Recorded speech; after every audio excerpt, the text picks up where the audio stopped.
Alors, dans la saison 5 de Noob, on avait un cas qui était assez particulier par rapport aux autres, puisque, en fait, cette fois-ci, c'était la suite directe de la saison 4. Donc, en fait, les saisons 4 et 5, c'est une sorte de saison unique qui a été scindée en deux, puisque on assiste avec l'ouverture, ce qui fait office de prologue, c'est le combat entre Arthéon et Sparadra, et ça fait vraiment suite au final de saison 4. Donc, scénaristiquement parlant, c'était vraiment un besoin d'écrire quelque chose d'un peu plus dense, un peu plus vaste, et d'ailleurs ça souligne un peu plus l'évolution de la trilogie, puisque Noob se dirige de plus en plus vers du scénario entre guillemets plus dense, plus ambitieux, et au point qu'une saison ne nous suffit plus, parce qu'il y a beaucoup d'intrigues, donc là il a fallu, dans cette saison 5, à la fois boucler les intrigues de la saison 4, mais en cours de route, comme il y a eu le crowdfunding et donc l'arrivée d'une trilogie, il y a eu un travail d'écriture qui a été modifié en cours de route. Parce que j'avais prévu une conclusion pour chaque perso. Donc pour Arthéon, on l'a, la conclusion pour l'instant. Arthéon devait partir sur la planète Arturis, c'est fait. Sparadra devient chef de guilde, il se révèle comme étant une sorte de ciment entre ses amis, etc. Donc ça c'est bon, c'est fait. Mais on peut voir qu'il y a deux destins qui ne sont pas terminés. Celui de Omeghazel. Omeghazel, il était censé avoir une classe légendaire, etc. Comme on peut le voir, ce n'est pas le cas à la fin de la saison 5. Et Gaïa, je peux absolument rien vous dire sur son final, mais elle a un truc qui va en surprendre plus d'un. J'ai décidé, en discutant avec Anne-Laure, de ne pas mettre ça dans la saison 5, parce que on a eu le crowdfunding qui est arrivé, ça a pris une tournure qui nous a totalement dépassé, on a eu la possibilité de faire une trilogie, et le fait de faire passer Omeghazel légendaire et le fait de faire ce que j'ai prévu pour Gaïa à l'échelle de 3 films, ça répond vraiment très très bien à ce que je vous ai prévu. On a un début de saison qui est particulier, avec une ambiance qui est loin d'être enjouée, avec un affrontement entre Arthéon et Sparadra. Mais malgré tout, même si jamais certains commentaires que j'ai pu entendre sur internet suite à la diffusion des épisodes ont pu dire que oh, bah, c'était pas assez plus que c'était, Noob, c'est beaucoup moins drôle qu'avant. Bah, moi je répondrais que oui, évidemment, les choses doivent forcément évoluer, les personnages doivent évoluer. Mais justement, c'est là où c'est sympathique, c'est justement dans la saison 5, toutes ces réponses ouvre encore plus de portes derrière. Justement, qu'est-ce que va devenir Arthéon, comment va gérer Sparadra, qu'est-ce que va faire Omeghazel avec sa classe légendaire, quel est le but de Gaïa, tout ça. Et justement, ça, je trouve que c'est vraiment sympa parce que quelque part, ça permet de se dire ah, c'est un petit peu, allez, on va dire une happy ending, et quelque part, tu te dis ben voilà, ça ne ferme pas les portes et justement derrière, on va pouvoir continuer et voir un petit peu jusqu'à où ça va les amener. Donc du coup, si on fait un petit bilan, on se dit que finalement, ces 5 saisons ont été plutôt bien ficelées parce qu'on a vraiment eu le départ, voilà, les balbutiements de la guilde, on se retrouve avec le Arthéon qui sait pas où donner de la tête à cause de tous ses membres qui partent en cacahuète toutes les 2 minutes, il y a le Noob, il y a l'arriviste, il y a l'autre qui comme milieu en train d'insulter tout le monde, donc c'est très très drôle. Petit à petit, on a eu plein d'autres personnages annexes qui se sont greffés petit à petit, certains qui ont pris plus d'importance, à l'instar de Istos, Ivy, donc tout ça a créé une espèce de grosse histoire très très vivante qui a surtout permis aussi à Fabien de jongler avec les différents, je vais dire, impératifs de vie, c'est-à-dire notamment moi par exemple qui ai dû m'absenter très souvent, notamment quand je suis parti en Moselle, donc on l'avait justifié.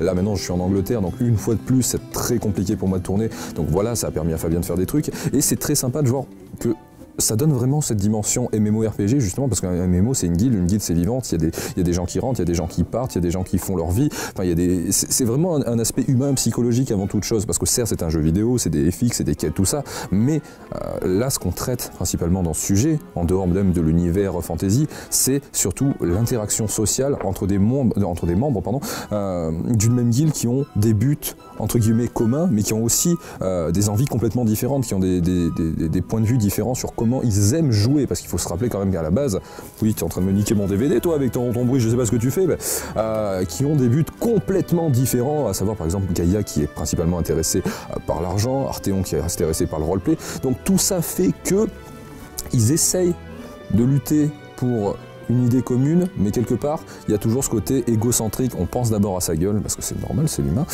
du coup tout ça fait qu'ils se mettent eux-mêmes tout bêtement des bâtons dans les roues, alors qu'au final ça serait plutôt easy ce qu'ils font, dans le sens c'est un jeu, il faut lever les, voilà, tu fais ce que tu mouftes pas, tu fais ce que tu as à faire, tu lis des strats, c'est facile. Mais en fait c'est juste l'élément humain qui vient tout perturber, et c'est très très drôle de voir justement la dimension que ça a pris. Fabien, je trouve qu'il a bien mené sa barque, il a su vraiment jongler avec tous les éléments perturbateurs, les départs, ce genre de trucs, pour au final essayer toujours de tenir quelque chose de cohérent. Et on arrive à la saison 5 justement, fin de la saison 5, voilà, chacun s'est barré, chacun fait son petit bonhomme de chemin, on est tous level 100, on a tous entre guillemets réussi ce qu'on voulait. Moi je suis devenu un world boss, Gaïa voilà, elle est blindée qu'elle en peut plus, enfin elle a pris du pouvoir. Omegazel justement il devient ce qu'il veut, c'est-à-dire quasiment le plus puissant à l'instar de Fantôme. Et on a Sparadra au final, Sparadra qui lui égale à lui-même, et là prend du plaisir, et au final c'est le seul qui finalement joue le jeu et prend le jeu comme il est, c'est-à-dire tout simplement un jeu vidéo quoi. Et ça malheureusement souvent ça se perd énormément du côté des joueurs de MMO, c'est que des fois on en oublie que c'est un jeu vidéo avant toute chose, et on cherche toujours le côté compétitif parce que c'est humain, voilà, c'est humain. Alors dans la saison 5, il y a un petit peu la rébellion d'Omegazel au sein de la guilde de justice, parce qu'en fait quand vous mettez c'est pareil d'en haut, quand vous rejoignez une grosse guilde, généralement les mecs ils vous connaissent pas, ils vous ont validé une apply sur un forum, donc généralement vous restez bien sur le côté, et quand un soir dans le roster il y a un mec qui est pas connecté, qui est malade ou qui est pas là ou quoi, là il accepte de vous faire rentrer. Là c'est un petit peu pareil, là la guilde de justice ils ont leur roster, ils ont Saphir, ils ont Istos, ils ont Fantôme, ils ont Castorga, et Omegazel il est là, il range le coffre de guilde, et il en a un petit peu marre, donc il essaie un petit peu voilà de bomber le torse, d'impressionner Saphir, parce que c'est en fait c'est vis-à-vis d'elle qu'il a besoin de faire ses preuves, parce qu'elle peut pas se le blairer. Donc il y a ces petits côtés, j'essaie de m'affirmer dans une guilde où à la base je rentre par piston et j'ai pas du tout ma place. Et en fait la situation se débloque pas mal quand il apprend qu'ils vont l'aider à débloquer sa classe légendaire, et c'est là vraiment où pour la première fois dans Noob, un personnage de la guilde de Noob entrevoit le très haut niveau. Enfin moi je parle pas d'Arthéon qui est un ancien joueur confirmé, mais vraiment de l'équipe de départ. Là c'est le premier à qui on fait entrevoir qu'il aura une place importante à jouer dans l'avenir d'Horizon. On a essayé de répondre à toutes les questions qu'on a pu se poser dans les quatre premières saisons. On a essayé par exemple de répondre à chaque intrigue. Par exemple pour mon personnage, pour Spectre, on a essayé de montrer pourquoi il était si fort, les raisons qui le poussaient à jouer, qui l'ont poussé à arrêter de jouer à une époque. On a montré ses généraux. On les avait un peu devinés dans les autres saisons, mais pas tous déjà, et puis les rôles qu'ils avaient à l'intérieur. Amaras, Tenchirok, Ash, pourquoi ils sont partis de la guilde de Roxor. On a vu mon personnage IRL, avec une magnifique perruque rousse. Très bon souvenir ça. C'était pas prévu, mais c'est arrivé. C'est toujours un peu comme ça. Et puis je suis très contente aussi parce qu'on voit enfin l'apparition de Lucas, qui est notre preneur de son depuis des années et qui enfin joue un rôle dans la série, donc le rôle de Judge Dredd. Donc ça c'était très intéressant parce qu'on le voyait enfin dans un autre contexte, on le voyait enfin parler et devant la caméra plutôt que derrière, et c'était plutôt sympa. Et moi j'ai eu en charge le maquillage de Lucas qui devait être un espèce de émo un peu rebelle, un peu adolescent attardé, et du coup je m'en suis donné à cœur joie sur le rouge à lèvres violet, la petite étoile mais qui est là sur la tempe. Donc c'était plutôt sympa, ça nous a permis encore de bien rigoler et on a passé de très très bons moments. Au final tout s'est bien passé, j'ai vraiment adoré jouer Judge Dredd, même avec le maquillage. C'est-à-dire que je me rappelle, le maquillage c'était Manon qui m'a fait le maquillage, et il y avait Istos qui était derrière, ils étaient complètement hystériques les deux, et c'était là, fais ça, une étoile, machin. Et j'étais en train de subir, quoi. Je me suis un peu fait violer par le maquillage. Mais bon, donc voilà, ça a été vraiment une superbe expérience, j'ai vraiment adoré jouer ce personnage.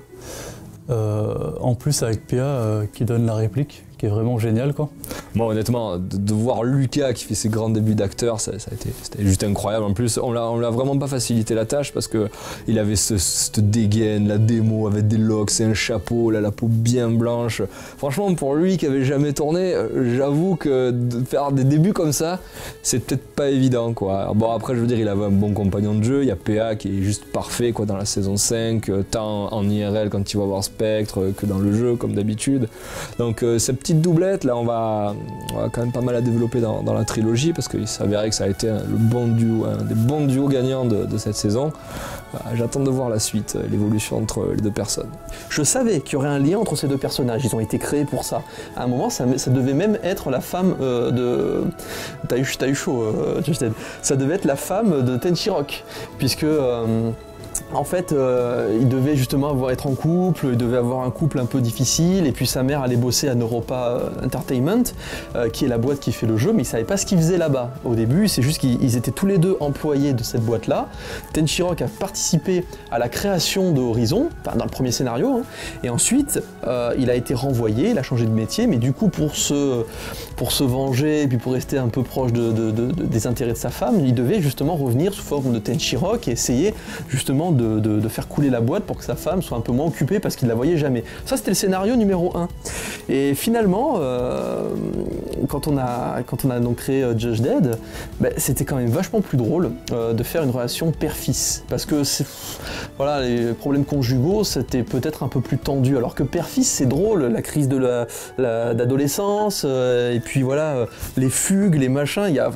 Dès qu'on a évoqué ça, on a de suite trouvé des sujets, on a rigolé, on s'est dit, allez, on fait ça comme ça. Mais voilà, Noob, c'est ça, c'est cette manière de bosser. Il y a plein de choses, par exemple, dont on parle dans cette saison 5, qui ne sont pas énormément détaillées, comme par exemple, on entend parler de Fantôme qui n'est pas là, parce qu'il est en train de s'entraîner avec Myst. Myst, c'est un personnage dont on parle dans les romans, mais qui n'est encore jamais apparu dans la série. Et bien, peut-être que cette scène-là, cette fameuse scène d'entraînement, sera développée dans le roman 5. Il y a également le personnage on va dire de Spectre et Amaras au départ. Enfin, on fait référence à leur passé commun et on aimerait bien pouvoir voir un petit peu ces scènes-là à l'époque, comment ça se passait lorsque Amaras était le second de Spectre et quel rapport ils avaient entre eux. Dans cette saison 5, on parle également à un moment de la disparition de Saphir. On nous explique que Saphir finalement est appelée pour une autre quête, mais qu'elle ne veut pas en parler, mais que ça a vocation à changer le classement et à faire revenir la Guilde de Justice au top du classement. Et on apprend également que si jamais Heimdall et Roxana ont quitté le grand tournoi, c'est parce qu'ils ont voulu rejoindre également s'investir dans cette quête qu'a commencé en fait cette quête dans laquelle s'est lancé Saphir. Donc tout ça, on l'a pas vu, on n'a pas eu la possibilité de le voir dans cette saison 5, mais c'est quelque chose qui sera développé probablement dans le roman 5. Alors c'est vrai que ça n'empêche pas la compréhension, mais toujours dans cette logique d'essayer de développer l'univers. C'est des éléments qui seront probablement développés ultérieurement, peut-être dans le roman 5 ou les suivants. Saphir attendait un heureux événement et c'est pour ça qu'elle a disparu en cours de saison. Et c'est aussi valable pour pas mal de persos, d'autres qui ont eu besoin de prendre du recul par rapport à leur boulot, puis qui sont revenus, d'autres qui ont déménagé, etc. Dans le final, vous voyez Dark Avenger qui revient parce que... il habite en Chine et à ce moment-là il était là, donc du coup on a pu avoir le retour de Dark Avenger dans l'épisode final où hop, j'ai écrit une scène qui correspondait et compagnie. Donc c'est ça qui est bien quand on peut faire quelque chose de souple et de malléable, c'est que quelle que soit la situation, en fait on trouve toujours une solution et parfois, même les 3/4 du temps, c'est ce qui nous permet de retourner sur le scénario, de penser les choses différemment et c'est ce qui permet à chaque fois d'apporter un nouveau souffle à Noob. Parce que je pense que si jamais j'avais écrit en 5 sessions, une session d'écriture pour saison 1, saison 2, saison 3, etc. Je pense que Noob aurait peut-être commencé par boucler au bout d'un moment, je sais pas, ça aurait peut-être manqué de souffle. Ce qui rend la série vivante, c'est qu'elle est adaptée à notre planning, qu'on n'est pas une production professionnelle, qu'il y a des aléas, les aléas de la vie de tous les jours, et qu'il faut se remettre au scénario, tout le temps. Ah, on peut tourner à Carcassonne, bougez pas. J'écris quelque chose, ah, il y a machin qui peut pas venir, pas de souci, l'intrigue sera portée par tel perso, etc. Et je pense que, je ne vais pas parler de, c'est pas ça qui fait notre succès, entre guillemets, parce que je pense que si on travaillait à la professionnelle, on arriverait aussi quand même à intéresser quelques personnes. Mais je pense que ce qui fait la fraîcheur de Noob, malgré le fait que ça fait 5 saisons et que c'est la plus vieille série de France aujourd'hui, hein, celle web série je parle, je pense que c'est aussi ça, s'adapter tout le temps. Donc voilà, si toi tu fais des web-séries et si jamais tu galères avec tes copains, fais comme nous, adapte-toi et tu dureras très longtemps. Sinon, tu risques de pas tenir. Parce que si nous on avait dû à chaque fois se dire, bon c'est soit ça se passe comme on a écrit, soit on arrête, on aurait abandonné depuis à peu près 14 ans. Mon personnage, Spectre. Ah, j'adore ce perso.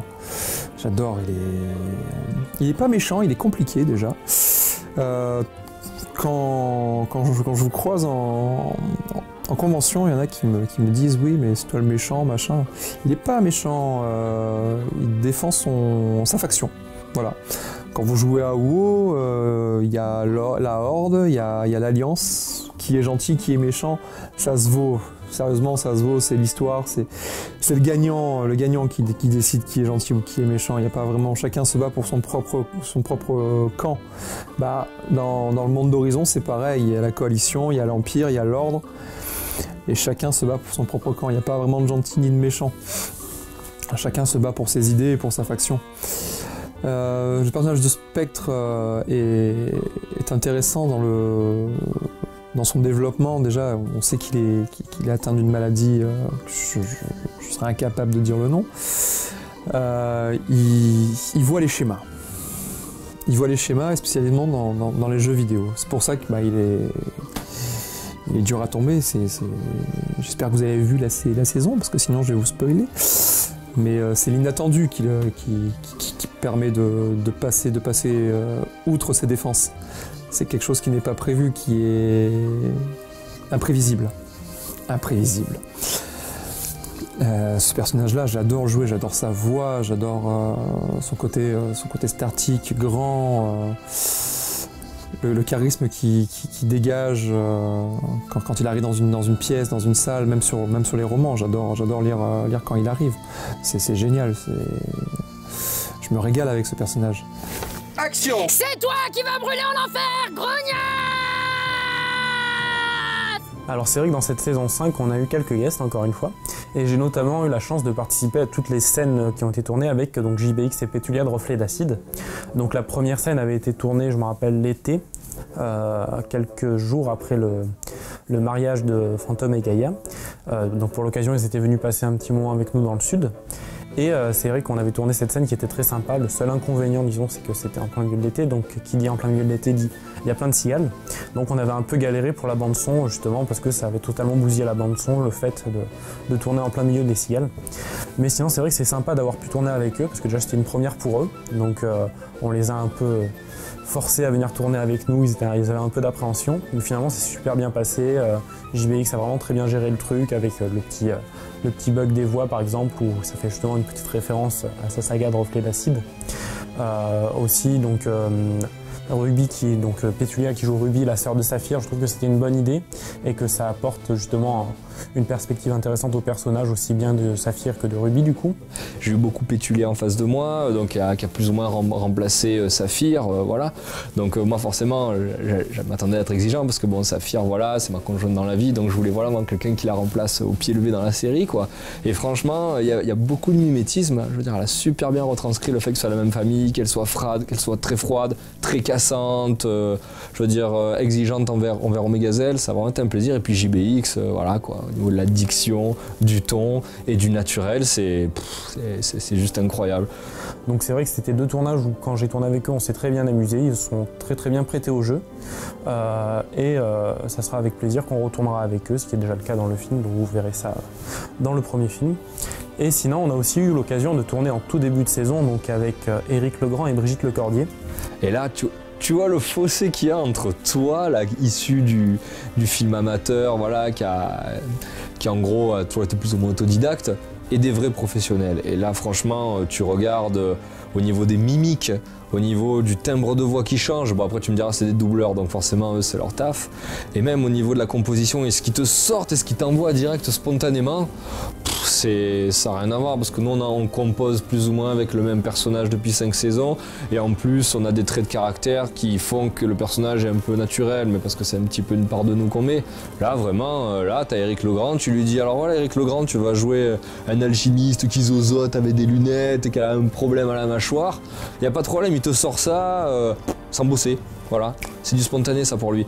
Et franchement, quand tu es face à ça, quand c'est à lui de jouer, tu t'assois, là tu te cales et tu regardes. Et tu le regardes et tu fais pfff. franchement, respect quoi. Moi je suis pas habitué à faire tourner des vrais acteurs. C'est-à-dire que concrètement, on est une bande de copains, on a un côté très spontané, on joue la comédie, mais voilà, aucun de nous fait de casting, aucun de nous a fait les cours Florent, etc. Donc on a une façon de jouer qui est toute particulière. C'est très spontané, ça va à 200 à l'heure, peut-être même des fois trop vite. On nous dit que le personnage de Gaïa par exemple qui va à 200 à l'heure et compagnie. Donc on a une façon à jouer bien à nous, que personne ne nous a appris en fait, hein. C'est très très spontané. Et ce qui est rigolo, c'est que les personnages de Molinov et de Navid donc, sont joués par des vrais acteurs, des gens qui savent poser leur voix, qui savent articuler, qui savent réciter du texte, qui savent captiver l'attention. Parce que moi, en tant que réalisateur aujourd'hui, qu'est-ce que je fais? Je me mets au service de la personne qui est devant la caméra. Je me dis, bon, tu n'arrives pas trop à retenir des phrases, pas de souci, je vais faire des plans très rapides et je vais faire des phrases qui sont plutôt accrocheuses, genre Ivy, tu vois, qui va envoyer des petites phrases pour casser en deux très rapidement, et puis d'autres qui vont plutôt captiver l'attention sans que la réalisation ait besoin. Donc souvent, moi, je fais une réalisation rapide, je bouge dans tous les sens, je mets des bruitages, je fais quelque chose de très très rapide pour qu'on ne voit pas justement nos faiblesses, pour essayer de les cacher au maximum. Mais je sais pas si jamais vous avez vu, il y avait une bande-annonce de... Je crois que c'était Pirates des Caraïbes, comme ça, ils avaient fait ça à une Comic-Con. Il y avait Johnny Depp, c'était un plan fixe, en fait, qui reculait ou qui se rapprochait, je sais plus, mais genre le plan qui dure 2 minutes, et ça n'est que Johnny Depp qui parle, mais à aucun moment il y a un temps mort, c'est-à-dire que il va faire des jeux de regard, puis il va prendre son attitude, il va vous faire rigoler, il va vous sortir des phrases, etc. Mais jamais en fait la réalisation n'a besoin, parce que on va dire de pallier des lacunes, parce que ce mec-là il envoie tellement du lourd qu'il n'y a pas besoin. Je crois qu'il y avait aussi Robert Downey Jr. qui avait fait un truc comme ça, donc il y a des mecs comme ça évidemment, là on parle du haut du panier. Et bien là, avec Brigitte et Eric, c'était un peu pareil.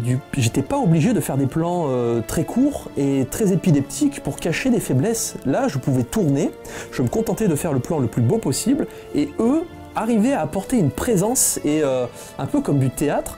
Donc du coup la réalisation est moins rapide dans cette scène-là. Pour ceux qui ont l'habitude de voir Noob, les 5 saisons, si vous regardez le pilote de saison 1, vous voyez que les scènes où il y a justement Molinov, la chimiste, et donc Navin, sont moins rapides en termes de réalisation, et pourtant le plaisir est différent, mais le plaisir est là. C'est quand même sympa à regarder. Donc voilà, c'est vraiment un aperçu, on va dire, en tant que réalisateur amateur, j'ai remarqué ça, et j'ai trouvé sympa, et je trouvais ça sympa de vous en faire part. Et au même titre que je pense par exemple au tournage de Marcus qui avait vraiment improvisé les 3/4 de ses répliques, eux ils ont fait pareil. Donc là on voit qu'il y a quand même une bonne différence de niveau entre nous, où on doit justement, où les 3/4 du temps on respecte notre texte et on reste justement sur la ligne que Fabien nous a indiquée, et eux qui trouvent beaucoup d'idées, se permettent beaucoup de fantaisie et qui du coup apportent vraiment plus de profondeur au scénario, au personnage, et de la plus-value sur place auquel on n'avait pas forcément pensé. Nouvelle créature aimée. Oh putain. L'eau méchant. Ah oui, c'est vrai que il n'a pas d'amis. C'est même parce que je suis payé cher pour jouer dans cette série que je fais ça, d'accord? Je suis double urgent. Avec le recul, je suis plutôt content. Certains disent que Noob c'est devenu trop sérieux. Alors ça sera pas toujours le cas, mais oui, il y a eu effectivement des passages dans le scénario qui ont été plus sérieux que d'autres. Pourquoi? Parce qu'on peut pas toujours s'amuser, on peut pas toujours rigoler, sinon ça aurait été plat. Si jamais Noob ça avait été que on est débile, on est nul et on s'engueule, au bout de 5 saisons vous en auriez marre. Donc le fait de se dire voilà, les persos ils partent chacun dans leur direction, ils vont vers leur propre destinée, mais est-ce que ça sera comme ça tout le temps? Est-ce qu'un jour ils vont pas se retrouver et reformer leur guilde? Putain, ça y est, ça fait trop longtemps que je parle. Est-ce qu'ils vont pas reformer leur guilde et, comment dire, enrichis de leur expérience mutuelle, réussir enfin à trouver une alchimie? Peut-être, je ne sais pas, enfin si je le sais mais je vous dis pas. Il va y avoir des choses comme ça qui vont ensuite permettre de renouveler sans arrêt le genre. Tout à l'heure je parlais de Maître Zen qui a amené le monde de l'IRL, donc l'IRL a renouvelé le truc. Là on a la trilogie.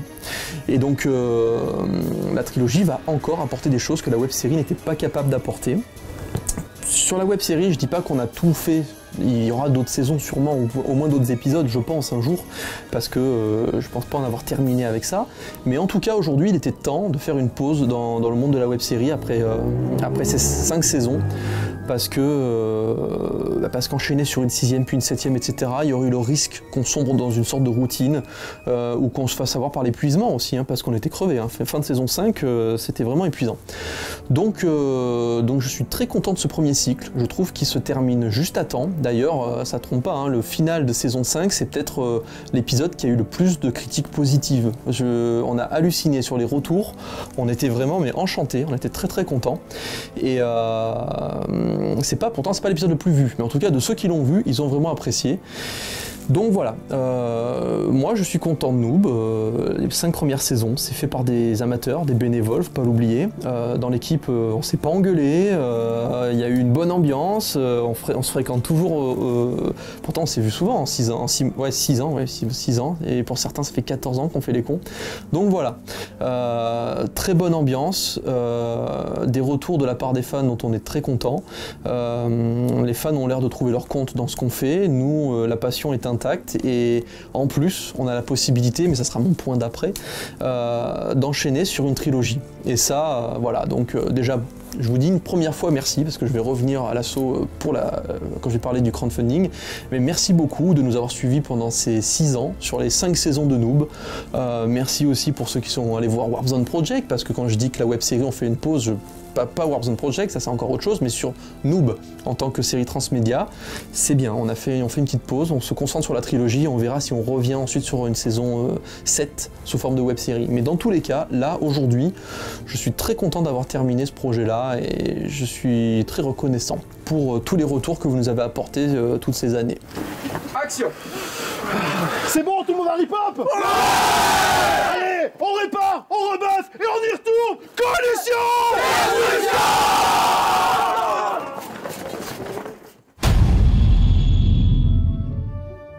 Pour le final de Noob, on a eu une bonne surprise. Donc parfois la météo nous joue des tours, parfois il pleut, parfois il y a du vent, c'est vachement chiant. Et puis des fois on a des bonnes surprises.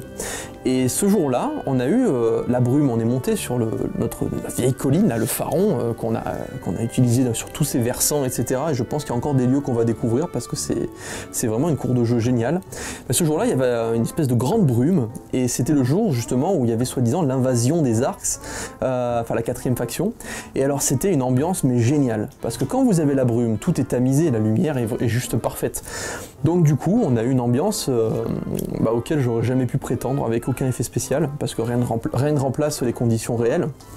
Et donc ouais, je suis vraiment très content de ce petit tour de météo là, je l'ai eu pour 2 moments, je l'ai eu pour les retrouvailles de Sparadra et Dark Avenger et pour la dernière scène de groupe. Le plus joli tournage que j'ai fait en saison 5, c'est celui-là, le brouillard. Parce qu'il pleuvait, parce qu'on avait les parapluies, parce qu'on était une quinzaine facile. J'ai blessé Carmen, pardon Carmen, je t'ai eu le doigt. C'était épique, celui-là était épique, vraiment épique. Alors comme chaque tournage en fait est un peu le tournage de la loose, cette saison on a eu encore une fois la neige, la grêle, le vent, les hélicoptères, les chevaux, on a eu tout ça et je pense que le pire moment c'est quand Mathieu nous a déniché un endroit rêvé pour tourner une scène que j'ai faite avec Timan. Et on s'est retrouvés sur un sentier rocailleux à faire de l'escalade. Et c'était assez génial, c'était le moment où Couette se bat avec Timan et où elle est en élémentaliste de la terre, puis elle change de spé parce qu'elle veut se soigner, etc. Et là, en fait, on a mis, je sais pas, un quart d'heure pour remonter, à grimper dans les rochers, à se casser la figure. Et en fait, on s'est rendu compte qu'on était en plus dans une zone naturiste, en fait, où on voyait passer les mecs qui descendaient sur la plage tout nus. Voilà, ils devaient se dire, mais c'est quoi ces barjots encore? Et nous, pareil. On était là, mais qu'est-ce que c'est que ces gens? Donc voilà, c'était un bon moment. Encore une grande trouvaille de Mathieu en termes de lieu, quoi. Alors là, nous sommes en train d'attendre Arthéon, puisqu'on attend toujours Arthéon. Une vraie star sait se faire attendre. Et le tournage à Carcassonne sera peut-être foutu à cause de lui, puisque voilà, c'est une star, détruit aussi les tournages, voilà.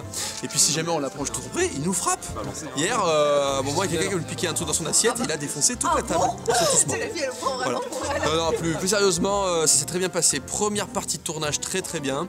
On a réussi à faire un petit peu de combat, un petit peu de dialogue. Là, on va faire les apartés, c'est-à-dire on va tourner avec Arthéon. Je vous la refais après, ne vous inquiétez pas. On va tourner avec Gaïa et on va tourner avec Elix. Voilà.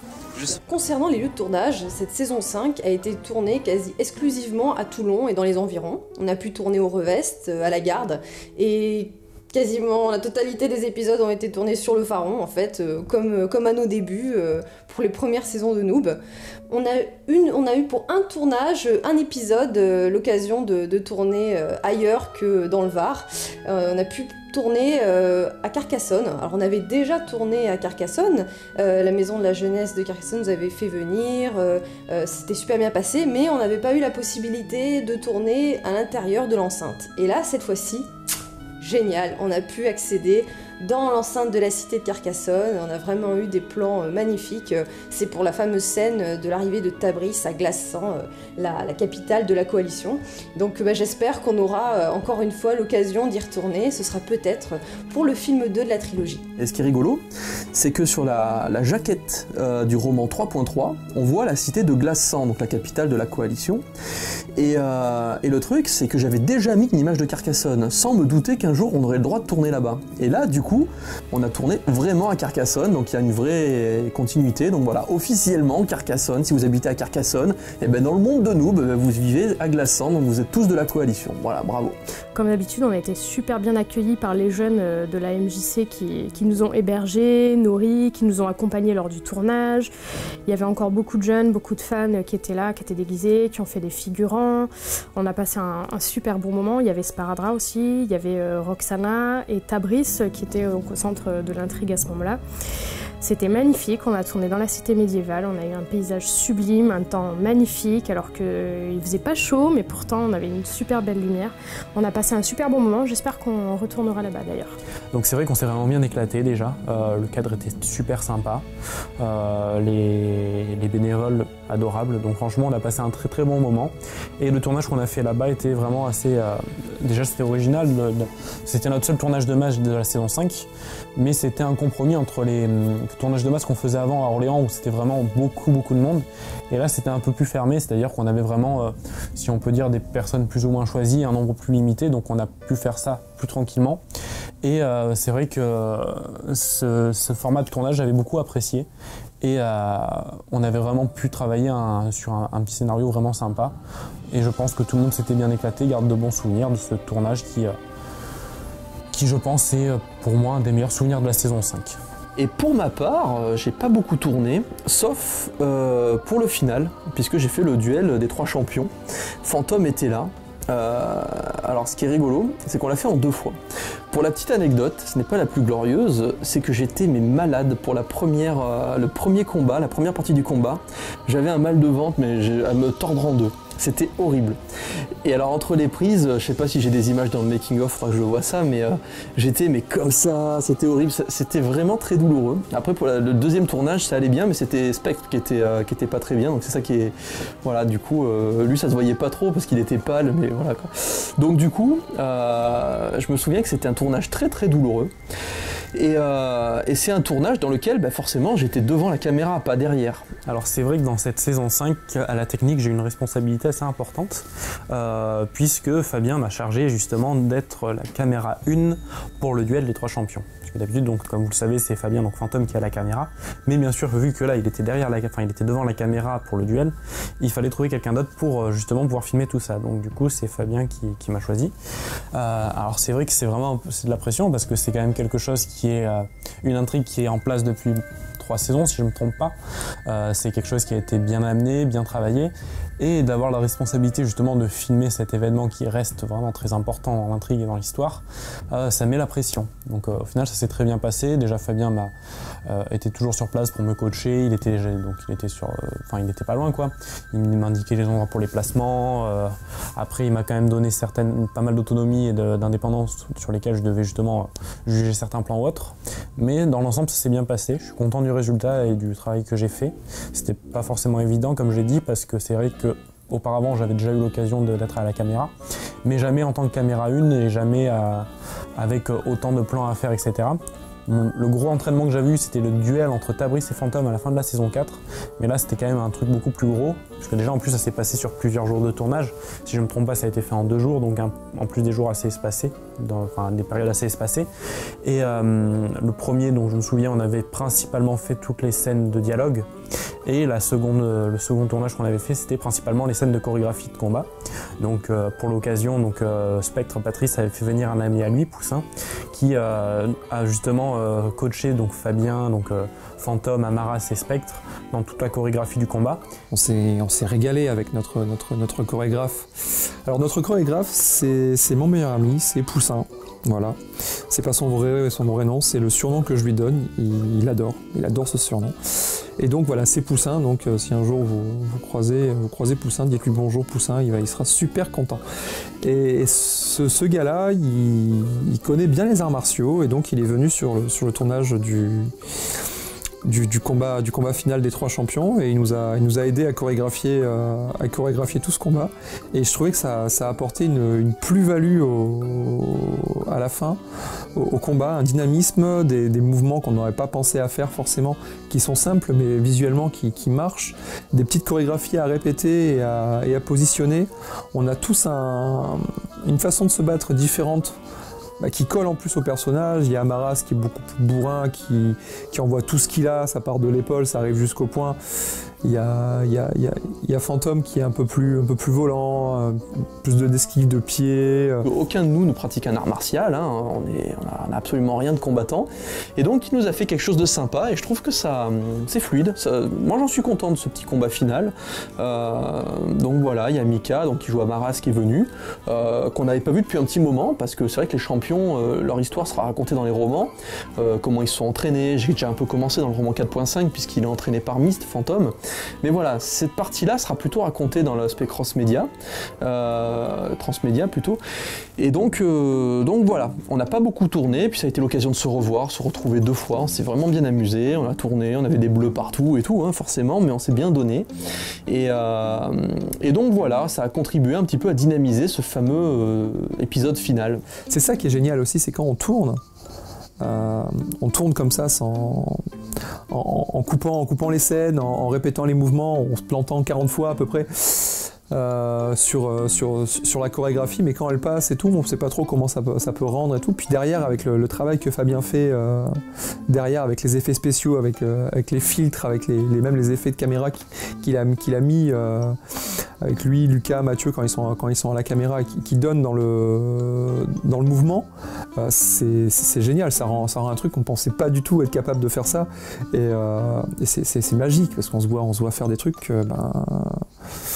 Moi j'ai mon fils, des fois il regarde avec moi et puis il fait « Ah papa, regarde comme tu sautes haut et tout !» C'est super, je suis son héros. Voilà, je suis son héros, j'adore. Alors la saison 5, elle est quand même bien articulée autour du duel des 3 légendes, le duel donc qu'on planifie depuis la fin de la saison 4. Donc c'est vrai que t'as quand même les 3 gros billes bien badass là, de la série qui vont se taper dessus. Et jusqu'à la fin, c'est vrai qu'on s'est quand même demandé, mais même Fabien, hein, on s'est demandé qui on allait faire gagner sur les 3. Et c'est vraiment une réflexion qui a été portée très loin. Au final, le choix, il est vraiment très cohérent et le déroulement aussi. En plus, je trouve qu'au final, le combat est vraiment de très bonne facture. Il a été chorégraphié par un pote de Spectre. Et franchement, ça rend super bien. Ça faisait plaisir de revoir un petit peu Fabien, là, voilà, se jeter dans tous les sens, se battre. C'est vrai que moi à l'époque, je faisais quand même beaucoup de combats avec lui dans le film amateur. Là, dans Noob, on en a fait un dans la saison 1. Puis ensuite, Fabien, il a tout été bridé par son rôle de réalisateur. Et là, de le revoir, là, faire ses coups de pied sauter, se jeter par terre, refaire un cataclysme, parce que bon, c'est quand même la classe, le cataclysme. Ça faisait vraiment plaisir, quoi. Et je trouve ça ponctue bien quand même la fin de la saison, quoi. En plus, le message que Fabien fait passer à la fin de la saison, je trouve, c'est vraiment un petit peu l'histoire des acteurs de la série. Je veux dire, il y a vraiment un message authentique de joueur derrière son PC. Je veux dire, je pense que Fabien, le message qu'il dit en voix off à la fin, c'est vraiment un ressenti de joueur qu'il a. Je veux dire, la mémoire PG, c'est turage, ça reste un jeu, mais il y a quand même pas mal de rencontres. Moi, je sais qu'à titre personnel, j'ai rencontré des bons potes sur les mémoires PG. J'ai vraiment aimé de faire des IRL, donc le message de fin, franchement, super sympa, quoi. Il y a une scène qu'on a tournée dans le jardin de mon père, au-dessus du jardin de mon père, à Tourtour. C'est une scène en plus où le soleil commençait à décliner, donc il a fallu qu'on se dépêche, puisqu'on peut le voir hein, à l'écran, la luminosité est vraiment très basse. Et pour ce tournage, moi j'étais super contente parce qu'on a pu tourner évidemment avec mon grand-père, Papy Péka, et c'était énorme de le voir qui prononçait des phrases pour pour moi complètement ahurissante quand il est là en train d'expliquer que la connexion à la maison de retraite lag et que ça lui va pas du tout. Enfin voilà, je trouve ça énorme dans la bouche de mon grand-père.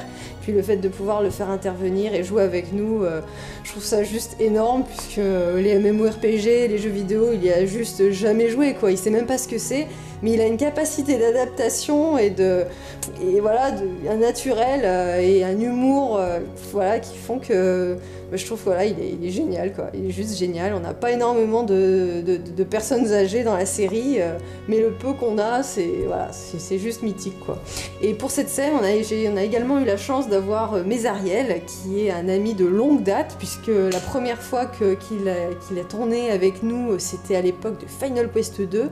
Je dirais même que la première fois où il a tourné avec nous, c'est la première fois où moi j'ai tourné également pour la Fungisoft. Et donc c'est énorme voilà, qu'il ait pu revenir tourner avec nous, puisque maintenant il habite dans le sud-ouest, du côté de Bordeaux. C'est pas forcément évident de se retrouver, donc là il est venu, et donc il incarne un personnage abominable de troll, mais qui fait très bien, il est très crédible dans ce rôle-là. La situation est du genre établie. Il faut un peu plus longtemps. Alors, ce qui était particulièrement drôle le jour du tournage avec Judge Dredd, donc Théodore Saglien qui rencontre dans le jeu son père, donc Tenshirok le hacker. Ce qui était à hurler de rire en fait, c'est que la voix de Judge Dredd depuis le début, elle n'est pas faite par le personnage qui joue Judge Dredd sous sa toge. C'est souvent un personnage à côté qui lit les paroles pour que l'acteur en question, même masqué, puisse adapter sa gestuelle au discours. Et du coup, en l'occurrence, à ce moment-là, c'était moi, et donc je devais lire le script écrit par Fabien, et c'était juste à hurler de rire parce que ma voix collait pas du tout avec le personnage, et c'était un grand moment. Donc on a eu beaucoup de mal à se concentrer, on était tous franchement morts de rire, et je pense qu'on a malheureusement des extraits vidéo de ce moment où je fais le repère sonore de Judge Dredd. Alors est-ce que c'est difficile de tourner dans ces conditions, c'est-à-dire avec l'armure et la chaleur, sachant qu'on est à 5 jours de l'été? Oui, honnêtement oui, pour la simple et bonne raison qu'on va vous dire que là, ça a l'air d'être bien, je suis calé sur une pierre, on est à l'ombre, mais malgré tout il fait quand même à peu près 28 degrés ambiant. Là je ne fais rien, j'appréhende un petit peu mes scènes tout à l'heure où je vais devoir meuler tout le monde en bougeant en plein milieu de la scène. Là je pense que je vais souffrir un petit peu plus, mais bon, comme on dit, il faut souffrir pour être beau, c'est pour la bonne cause, c'est pour vous les fans. Voilà, vous avez vu tout ce qu'on fait pour vous. Faut jouer. Salaud. Alors aujourd'hui on peut être fier puisqu'on a terminé 5 saisons. 5 saisons, c'est à peu près 87 épisodes, c'est plus de 13 heures de contenu inédit, hein. Je parle pas des bonus, rien du tout, hein. Je parle vraiment que du contenu, et là nous avons 13 heures de vidéo, donc je sais pas si vous vous imaginez, pour vous donner une idée, un curseur, c'est image par image, dans une seconde il y a 25 images, donc je vous laisse imaginer combien d'images il y a dans une minute, et combien de minutes il y a dans 13 heures, donc ça vous laisse une petite idée du nombre d'heures passées devant l'ordinateur, à mettre des curseurs, des points de vie qui s'échappent à chaque coup de poing, des interfaces, sachant que chaque plan de noob est truqué. Il n'y a aucun plan de noob qui sort tel quel de la caméra. Je modifie toujours, que ce soit les teintes, que ce soit les balances des blancs, enfin les contrastes, pardon. Tout est travaillé pour vraiment prendre possession de l'image et donner à noob une identité. Quand ils vont dans le jeu, les couleurs sont plus saturées, quand ils sont dans le monde réel, c'est plus terne, etc., etc. Donc il y a un travail qui est fait, et donc c'est vrai que ça j'en parlais ce week-end avec Gaïa, c'est que on a le niveau qu'on a à une période donnée, mais il y a une seule chose où vraiment on peut pas tricher, il faut que ça se voit, c'est que à chaque étape de noob, on s'est tous donné au maximum.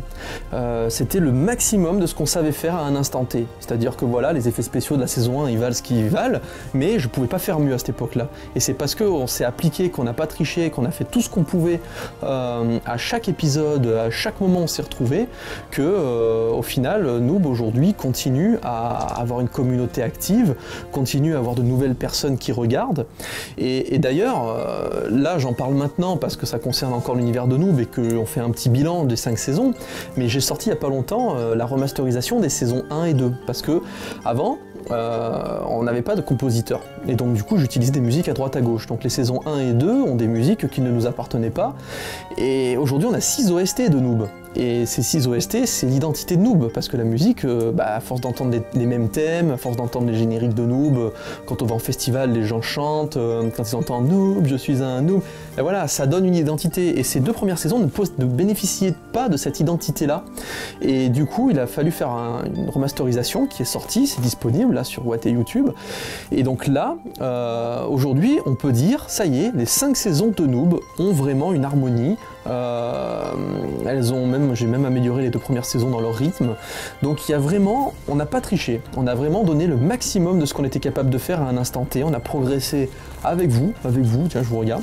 On a écouté vos critiques, on a écouté vos retours, on a vu bon là ça plaît pas, cet effet spécial est kitsch, cet effet spécial fonctionne bien. Voilà, on a évolué tous ensemble. Je pense que aujourd'hui, si on regarde le premier épisode de Noob et le 87e épisode, on se rend compte que voilà, il y a du travail il y a de la pratique, il n'y a pas eu de triche, il y a vraiment eu, on s'est donné de tout cœur à chaque fois. Si on devait faire un bilan sur Noob, effectivement, c'est vrai que quand on retourne un petit peu, on va dire, 5 ans en arrière, ça fait vraiment bizarre. Parce qu'il faut savoir, il faut se remettre un petit peu dans le contexte. Nous, on faisait déjà, enfin je dis nous, pour les plus anciens comme Zell et tout, qui sont les membres fondateurs, eux, ça fait 15 ans. C'est ça, je dis pas de bêtises, Lucas, c'est à peu près 15 ans. Voilà, à peu près 15 ans qui sont en place. Moi, j'arrive à 10 ans maintenant, parce que j'ai commencé, j'avais 15-16 ans, là j'ai 25 ans, donc on n'en est pas loin des 10 ans. Il faut savoir qu'on avait déjà un passif, c'est-à-dire un passif, vous le savez pour ceux qui connaissent, peut-être pas pour ceux qui découvriraient, un passif dans le film amateur. Voilà, le film amateur, c'est vous allez vous balader le dimanche en famille, etc. Nous, on sortait dans la forêt avec une caméra pour faire les cons. À la base, notre sacerdoce a toujours été on veut s'amuser entre copains. Ce qui a été toujours le cas et ce qui sera toujours le cas.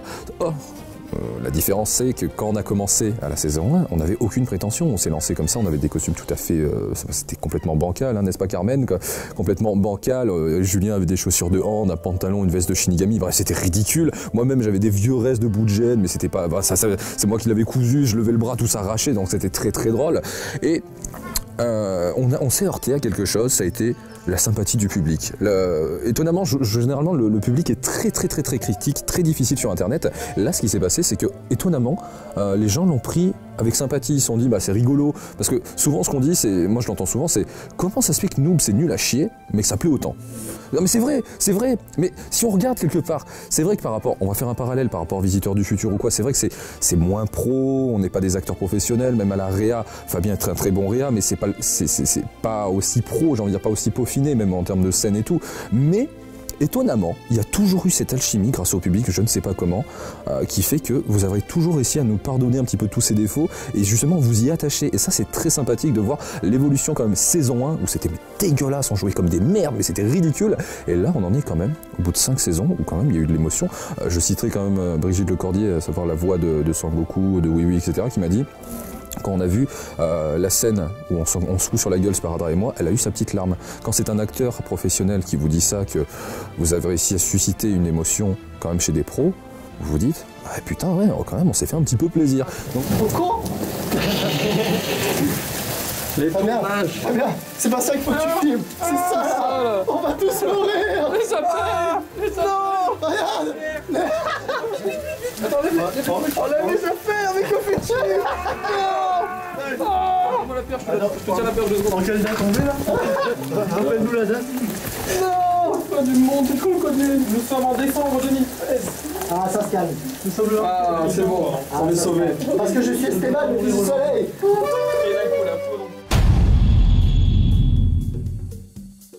Donc comment parler de la saison 5 sans évoquer le crowdfunding? Ça, c'est pas possible, puisque ça s'est passé en plein milieu. On a lancé le 4 mai, je m'en souviendrai toujours. Le 4 mai, on a lancé une campagne, parce que on arrivait déjà à la première moitié de la saison 5 et on s'est dit, bon les gars, qu'est-ce qu'on fait? On est d'accord qu'on va pas faire une saison 6 de suite, parce qu'on a fini le premier cycle, on va pas enchaîner le deuxième maintenant, on va faire une pause. Donc qu'est-ce qu'on fait? Est-ce qu'on stoppe Noob temporairement, le temps un petit peu de faire autre chose, ou de faire Warzone Project, éventuellement Neogicia, etc. Ou est-ce on essaye de voir si on peut pas franchir le fameux palier qu'on évoque depuis des années, c'est-à-dire faire un film Noob. Au début, on pensait pas à une trilogie, hein, c'était un film. Et ben on a lancé du coup, on a voté pour continuer nous parce qu'on reste très très motivé, on adore cette licence et on veut continuer encore longtemps. Donc du coup on s'est dit ben voilà, on lance le chantier du film. Mais le chantier du film, évidemment, le but du jeu, c'est pas faire juste un épisode de web-série plus long qu'un autre. L'idée c'est d'essayer de passer un cap. Alors pendant la saison 5, il faut savoir quand même qu'on était déjà super bien lotis. Je crois qu'un des premiers, l'épisode 3 se déroule à Carcassonne. On a eu des décors qui étaient magnifiques. Il y en a un où je fais un saut du rempart et tout. Franchement, c'était les costumes commençaient vraiment à être bons. C'était super bien écrit. Il y a tout le monde qui était bien calé dans son rôle. Franchement, il y avait des conditions de travail qui étaient vraiment sympas dans la saison 5. Et puis, il arrive le crowdfunding. Et là, en fait, on commence à entrevoir la possibilité de faire encore mieux, c'est-à-dire de faire beaucoup mieux que ce que nous on considérait comme le maximum. Alors bon, évidemment, ça a été toute une nouvelle logistique. Fabien, au lieu de penser à 100% sur sa saison 5, il a fallu qu'il déplace un petit peu de son énergie et de son cerveau sur le crowdfunding, même beaucoup. C'est pour ça d'ailleurs, je pense qu'il a été très bien géré. Donc c'est vrai que c'est quelque chose qui nous a un peu pris de court aussi, dans le sens où justement, via ce crowdfunding, on a aussi donc prévu, du coup, au début on prévoyait un film, mais du coup on en a prévu 3, toute une trilogie. Et donc scénaristiquement, il y avait beaucoup de choses à faire. Et du coup, vu qu'on a eu ça qui arrivait derrière, ça nous a un peu fait revoir nos plans pour la saison 5, dans le sens où on avait prévu scénaristiquement certaines choses qui allaient être bouclées dans la saison 5, qui finalement, on a préféré les boucler dans le film, parce que grâce au film, on allait avoir des meilleurs costumes, de la meilleure qualité en termes d'image. Et du coup, on s'est dit, ces scènes-là qui vont être bien classe, on va mieux les faire dans le film. Donc c'est vrai que du coup, ça a un petit peu chamboulé notre planning, le scénario de Fabien, pas énormément, mais du coup on a dû s'adapter et trouver des solutions alternatives pour justement s'adapter à ça. Je parlais de l'impact que ça a eu sur la saison 5, en plein milieu on s'est retrouvé à faire une pause parce qu'il a fallu budgétiser tout ça. Mais là, je vais pas vous faire le making-of de la trilogie, ça vous l'aurez en temps et en heure. Mais tout ça pour dire que là, si on se place à l'échelle de la saison 5, on a vraiment eu la possibilité de se dire, on finit la saison 5 comme une web-série, avec les effets spéciaux qu'on sait faire, etc. etc. mais on va pouvoir derrière avoir une évolution. Et donc on a commencé à travailler, parce que tourner un film ça se fait pas comme ça, il faut demander des autorisations de tournage, faire du repérage, constituer une équipe, lancer des artisans qui vont créer des costumes, donc il faut voir les visuels avec eux, qu'est-ce que je veux, pourquoi, quand ça, apprendre à utiliser de nouveaux matos, etc. Donc ça a vraiment été très très compliqué de mener de front à la fois la saison 5 et à la fois la trilogie. Mais voilà, l'un n'a pas empiété sur l'autre, hein, c'est juste qu'il a fallu dégager du temps, mais c'est pas pour autant, la saison 5 n'a pas du tout été bâclée à cause de ça, elle a juste été retardée. Elle aurait été bâclée si on n'avait pas retardé des trucs. Donc là, du coup, on a fait les choses bien, on a pris le temps de le terminer et de s'entraîner, etc. Donc tout ça pour dire que aujourd'hui, alors qu'on pensait être arrivé au bout du processus et d'avoir vécu tout ce qu'il y avait à vivre avec une saison 5, on se retrouve à se dire c'est pas fini, l'aventure, la saison 5 se termine, mais regardez, on a déjà une trilogie qui est en préparation, on a BFM TV, on a TF1, regardez, moi je me suis retrouvé sur un plateau de BFM Business, qu'est-ce que je fous moi sur un plateau de BFM Business? Vous avez réussi par exemple ce genre de prouesse. D'ailleurs j'étais stressé parce que je me suis dit BFM Business c'est super technique, je regarde cette chaîne en tant que j'aime bien, et je me suis dit mais les mecs ils disent tous des trucs, ils sont pointus quoi dans leur domaine, sont tous des tueurs. Donc s'ils commencent à me demander, oui monsieur Fournier parlez-moi donc que pensez-vous de la conjoncture du crowdfunding, pensez-vous que Fleur Pellerin donc voilà, j'étais un peu stressé, mais en fait non, ça va, c'était juste quelques petits exemples, mais voilà, pour vous dire, vous nous amenez dans des endroits jamais on n'aurait pensé y aller quoi. Alors pendant cette saison 5, on a eu la chance d'avoir, grâce au crowdfunding, la visite d'une chaîne télé sur notre tournage, ce qui n'était jamais arrivé. Donc c'était TF1 pour le JT de 20h. Donc c'est vrai que c'était assez particulier parce qu'en plus ce jour-là je faisais partie des acteurs qui tournaient, donc c'était la scène entre Spectre et Istos, le moment où justement Istos vient vérifier le fameux secret de Spectre pour le duel des 3 champions. Et du coup, le fait d'avoir en plus des caméras de la série et caméras d'une chaîne télévision, ça mettait un petit peu la pression. En plus, pour l'occasion, on avait fait venir des fans, etc. pour justement qu'ils puissent un peu expliquer leur point de vue à TF1 aussi et montrer un peu comment ça fonctionnait chez nous. Et donc, c'est vrai que c'était vraiment aussi une très bonne expérience, ça s'est très bien passé finalement. Les journalistes étaient super sympas. On appréhendait aussi peut-être un peu le fait de savoir comment ils allaient traiter le sujet.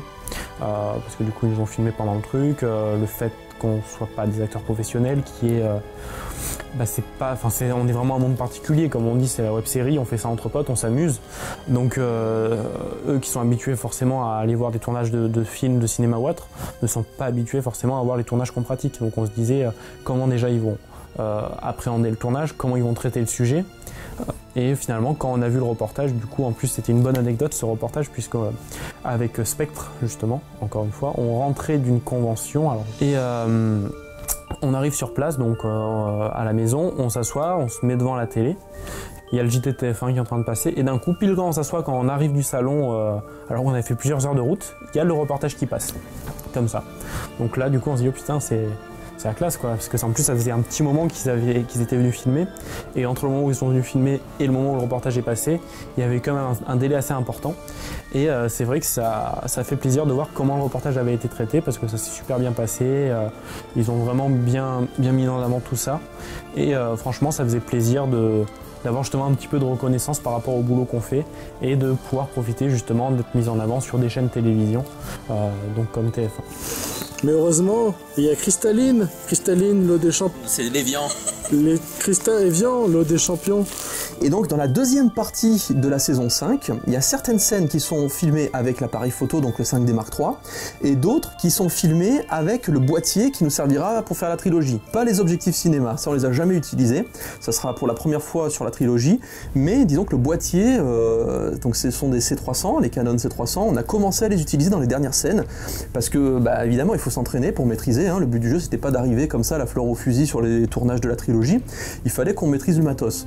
Donc quoi de mieux au final que la web série pour s'entraîner, pour être de suite dans le cœur de l'action. Donc vous verrez, il y a certaines scènes sur internet, ça se verra pas des masses, mais en tout cas nous ça nous a permis de prendre possession du matériel et donc d'évoluer en ce sens. Après au niveau des costumes, il n'y a pas eu de grosses évolutions de mémoire, on allait dans la continuité, il y a eu des améliorations, ouais non mais après voilà, ça sera dans la trilogie que ça va encore passer un cap. Mais... Bon alors les gars, cette journée de tournage de l'épisode 6. Alors la chance qu'on a eue, c'est que le soleil a disparu au bout d'une heure de tournage, parce que sinon je pense qu'on serait des hommes souples. Surtout lui. Surtout moi. Très bien. C'est surtout l'ombre du fort qui a joué quoi. Exactement. Mais je pensais pas que ça t'intéressait ce genre de phénomène météorologique, exposition au soleil. Je pensais que tu voulais parler de Noob là, non? T'as envie qu'on fasse un cours de météo? Oui. Alors voilà, comme le soleil il est derrière le fort, ça fait l'ombre, tu vois, qui a caché le tournage. Et du coup on a été sauvés. Voilà, t'es content Timan? T'as un truc pourri qui sert à rien, qui sera pas dans le making of. Voilà. Si. Le petit bémol que je trouve qu'on a eu, c'est le fait qu'on a eu beaucoup d'espacements entre les épisodes.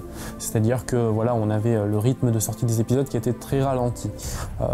En cause principalement, et qui a beaucoup joué aussi, c'est le crowdfunding et toute la gestion qu'il y a eu dû avoir en amont et justement en même temps et après. Et du coup, c'est vrai que ça a un petit peu chamboulé encore une fois nos plannings. Et ça, l'impact principal, c'est qu'il y a eu beaucoup d'espacements entre les épisodes. Donc c'est vrai qu'il n'y a pas eu le rythme qu'on était habitué à avoir depuis 4 saisons. Et ça s'est ressenti sur le fait que voilà, il y avait un épisode qui se finissait, il fallait attendre un mois pour avoir la suite ou un peu plus. Et ça a un petit peu cassé le rythme, c'est dommage. Mais c'est vrai qu'en termes de qualité et en termes de scénario, la saison 5 reste quand même très aboutie.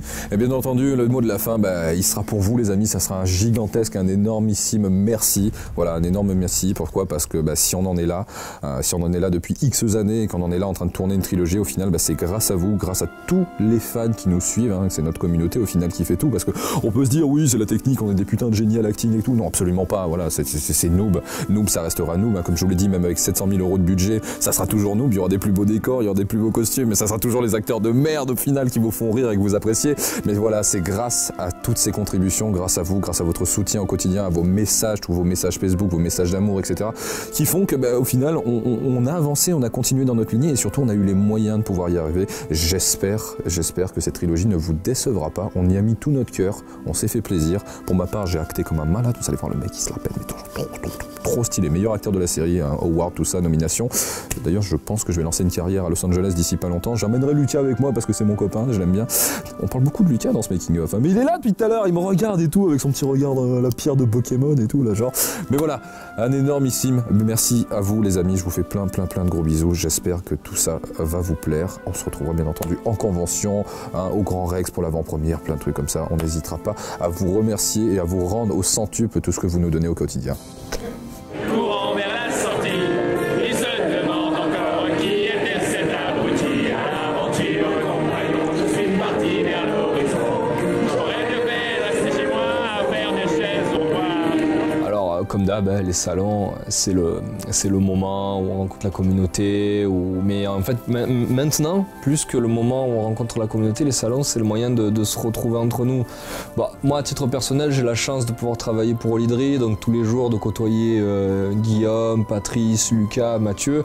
Mais c'est pas le cas pour tous les acteurs. Et même, je veux dire, maintenant, en dehors des tournages, entre les vies privées, les vies professionnelles de chacun, parce que bon, on approche tous la trentaine, il y a quand même la vie, il y a beaucoup la vie est quand même pas mal bousculée à ces âges-là, et donc c'est plus difficile de se retrouver entre nous. Donc là, les conventions, et même les tournages, je veux dire maintenant, c'est des créneaux très restreints où on peut avoir certains acteurs, comme par exemple même Fred qui travaille le week-end, John qui est en Angleterre, c'est pas super évident. Donc il nous reste les salons, et les salons, c'est au-delà du fait qu'on retrouve les fans, on retrouve également les copains de tournage qu'on voyait beaucoup plus régulièrement avant.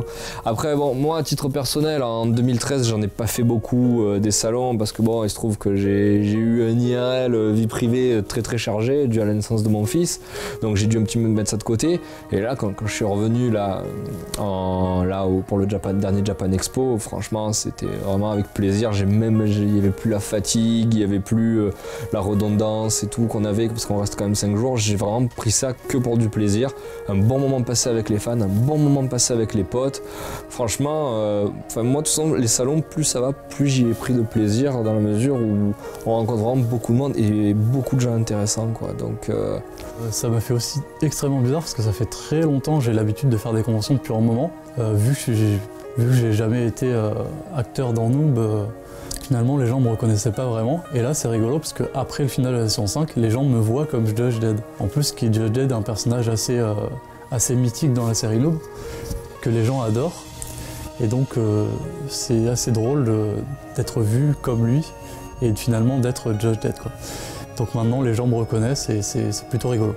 Il faut savoir que certains membres de l'équipe se sont beaucoup investis, par exemple au niveau des conventions, à faire la tournée des conventions, à préparer les conventions, à organiser, etc. Alors c'est clair que sur une petite convention, c'est beaucoup plus facile parce que bon, on est une équipe réduite, on se connaît, généralement on est très bien accueillis et les organisateurs sont toujours très gentils et il y a vraiment un élan de sympathie de la part des fans. Ils sont toujours très contents de nous voir.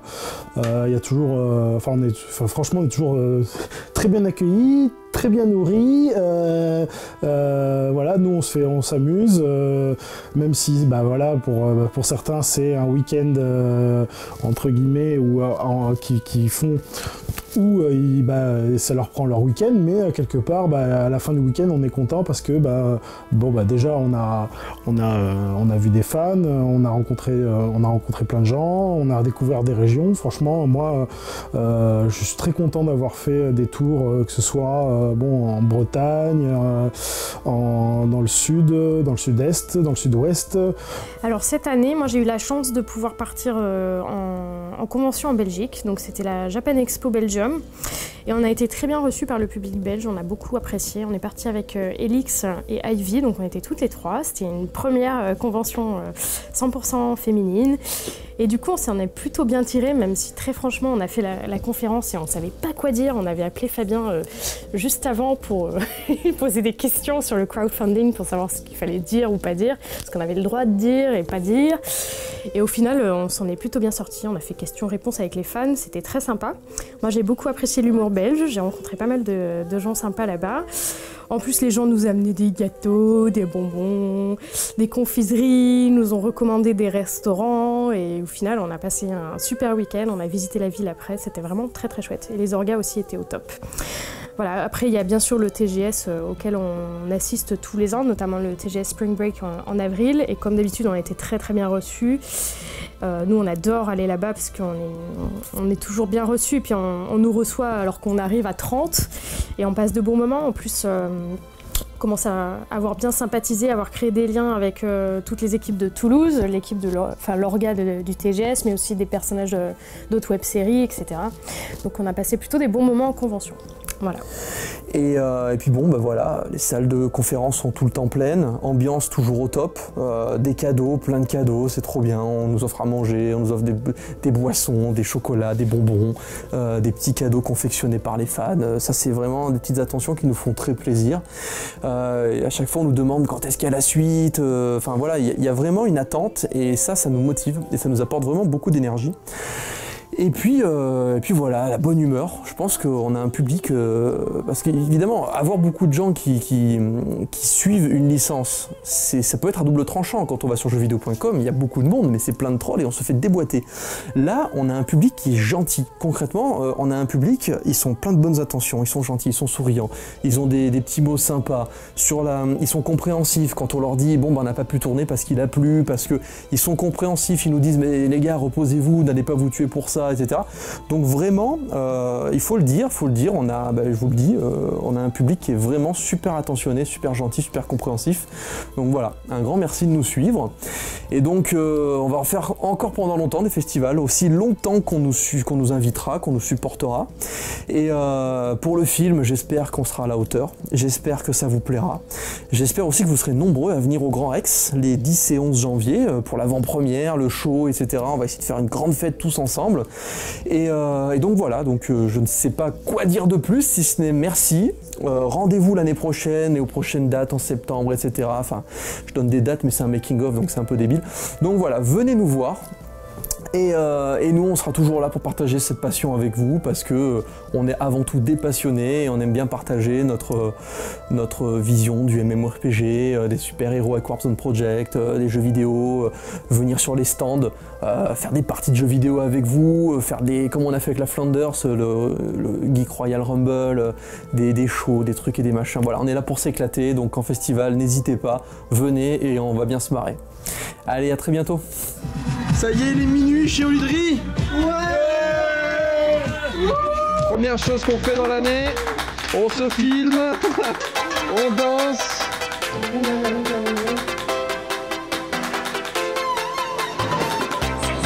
Bah on danse, on s'agite.